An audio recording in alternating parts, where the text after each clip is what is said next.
In today's video, I'm going to show you how to create columns for different data types in Notion, so your pages look more professional, organized, and easier to use.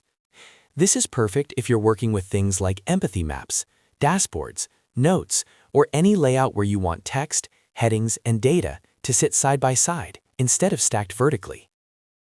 By the end of this video, you'll know exactly how to drag blocks into columns and customize your page layout in Notion. If you find this helpful, make sure to hit the like button and subscribe for more Notion tutorials like this. Alright, let's jump in. First, go to the Notion page where you want to create columns. This can be a brand new page or an existing one with content already added. Once you're on your page, take a moment to look at the blocks you already have. In Notion, everything is a block, including text, headings, lists, and databases. Understanding this makes working with columns much easier. Now, decide which blocks you want to place side by side. For example, in an empathy map, you might want sections like see, think, feel, and do arranged in columns instead of one long list. To start creating columns, hover over the block you want to move. You'll see the 6-dot handle appear on the left side of the block. Click and hold that handle, then drag the block horizontally instead of vertically.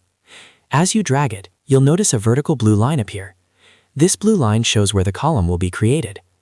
Release the block when the blue line is positioned where you want the column to be. Notion will automatically create a new column layout. Next, repeat this process with other blocks. Drag another block and place it next to the first one to create additional columns. You can create 2, 3, or even more columns depending on your screen width. As you move blocks around, Notion will snap them into place, making it easy to align everything cleanly. Don't worry if it doesn't look perfect right away. You can always adjust the layout. If you want to resize your columns, hover between two columns until you see a vertical divider. Click and drag that divider left or right to change the column width. This is especially useful when different data types need different amounts of space, like a text-heavy section next to a short bullet list. Continue organizing your page by dragging blocks into the columns you've created.